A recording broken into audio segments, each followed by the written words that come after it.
अगर आप CXO level पे हैं, CHRO हैं, HR हेड हैं, CEO हैं या अपनी कंपनी में डिसीजन मेकिंग पोजीशन पे हैं, तो मैं आपसे पूछना चाहती हूँ कि आप कौन सी परसेंटेज में हैं, 65.2% या 34.8%।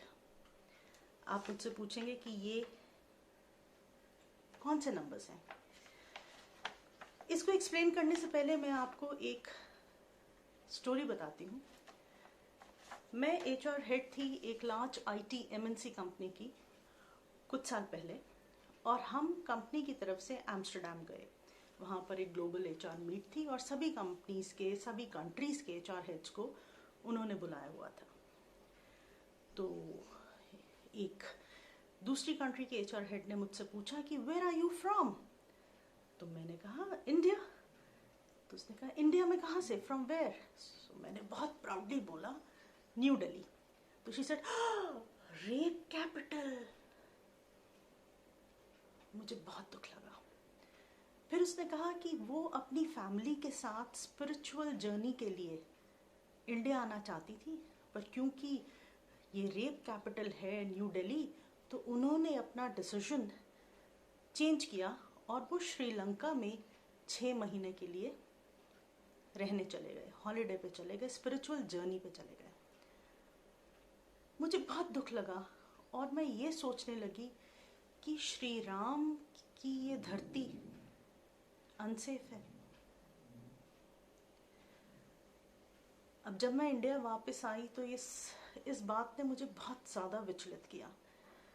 तो मैंने कहा जब ये क्वेश्चन श्री राम पे है तो श्री राम ही आंसर देंगे। तो मैंने इंडिया आके रामायण का पाठ किया। मैंने कहा इसमें ऐसा कोई प्रसंग होगा, श्री राम तो लीडरशिप के आइकॉन है, तो कोई तो प्रसंग होगा जिससे हमें आंसर्स मिले।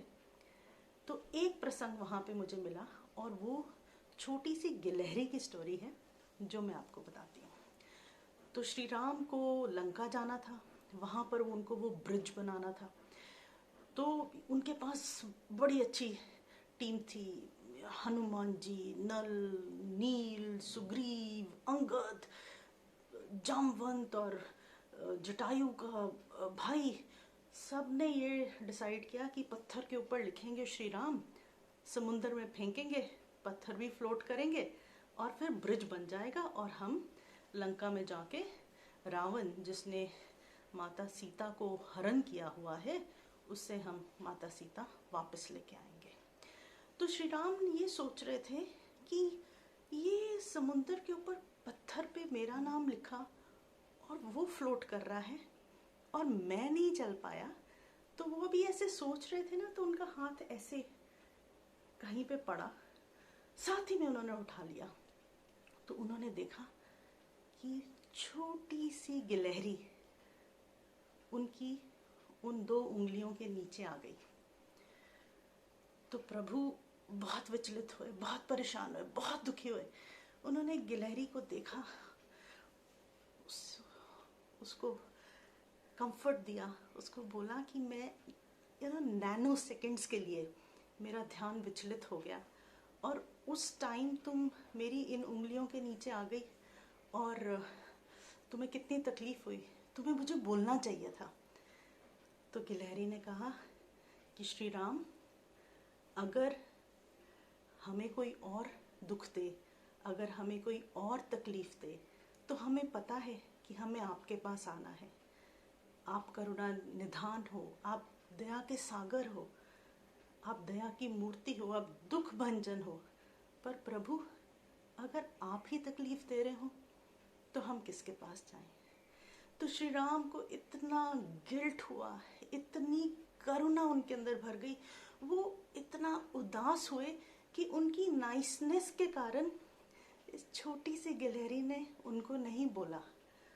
उनकी इग्नोरेंस, चाहे वो नैनो सेकंड्स की थी, उस गिलहरी को तकलीफ में डाल गई। मेरे प्रभु बहुत विचलित हुए, बहुत विचलित। अब इस प्रसंग से ये समझ में आता है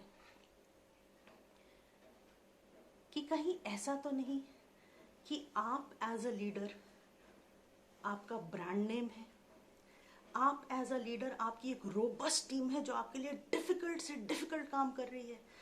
आप एज अ लीडर, आपके ऊपर भरोसा करता है छोटे से छोटा एम्प्लॉय भी, पर आप इग्नोरेंट हैं कुछ चीज़ों को लेके। और उनमें से एक है पॉश एक्ट। जी हाँ, आप मुझसे पूछेंगे ये पॉश एक्ट क्या है। जब निर्भया का इंसिडेंट हुआ था, द अनफॉर्चुनेट रेप केस, तो एक एक्ट बना था जिसको कहते हैं the sexual harassment of women at work place prevention prohibition and redressal. इसमें सारा ओनस जो है वो एम्प्लॉयर के ऊपर है। एम्प्लॉयर को क्या करना है, बहुत सारी चीज़ें करनी है, पर 3-4 मेजर हैं। पहला, अवेयरनेस एम्प्लॉयज़ को देनी है एंटी सेक्सुअल हरासमेंट के ऊपर। दूसरा, अपनी कंपनी के अंदर एक कमेटी बनानी है जिसको बोलते हैं इंटरनल कमेटी या आईसी, ताकि कोई भी ऐसा केस आए तो कमेटी रिड्रेस कर सके। तीसरा, इस कमेटी को ओरिएंटेशन देना है कि इसको केस रिड्रेस करना आना चाहिए क्योंकि इसकी powers are like that of civil court. और नेक्स्ट है कि इस कमेटी के अंदर एक एक्सटर्नल मेंबर हो ताकि डिसीजंस अनबायस्ड रहें। आप कौन सी कैटेगरी के लीडर हैं? हो सकता है आप अनअवेयर हो।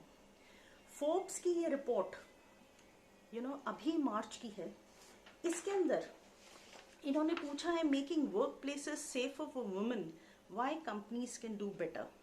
ये है 17 मार्च 2021 की। और इंटरनेशनल बार एसोसिएशन की सर्वे ने पूछा है कि did the company follow the process prescribed under the sexual harassment of women at work place prevention prohibition and redressal act 2013। If no, share what were the reasons. 65.2% लोगों ने कहा है कि कंपनी ने कंप्लाई नहीं किया और रीजंस थे अनअवेयरनेस। 65.8 कैटेगरी में क्या आप हैं? आपका ब्रांड नेम भी है, आपके पास एक रोबस्ट टीम भी है, आपके पास डाइवर्स वर्कफोर्स भी है, एम्प्लॉयज़ आप पे भरोसा करते हैं, बट कहीं आप इग्नोरेंट तो नहीं है। हम जानते हैं कि कोरोना के कारण आपको फाइनेंशियल हिट शायद आया होगा और इस हिट के कारण आपके ट्रेनिंग बजट्स में भी कोई हिट आया होगा।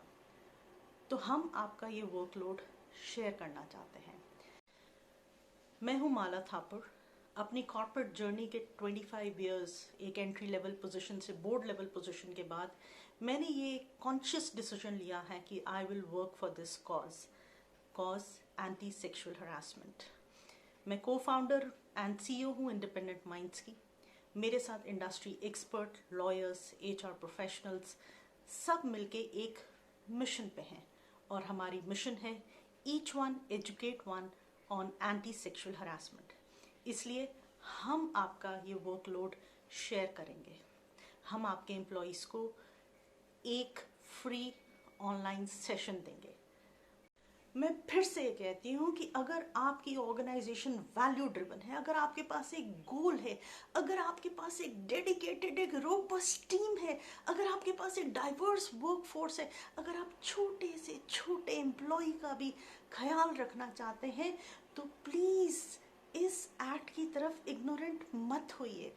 78% working women are sexually harassed and 22% men. आपको ये 65.2% से बाहर आना होगा। हमें इंडिया को सेफ बिल्ड करने के लिए आप जैसे मॉरल लीडर्स चाहिए, वैल्यू ड्रिवन लीडर्स चाहिए, कॉन्शियस लीडर्स चाहिए। और ignorance is no longer a bliss.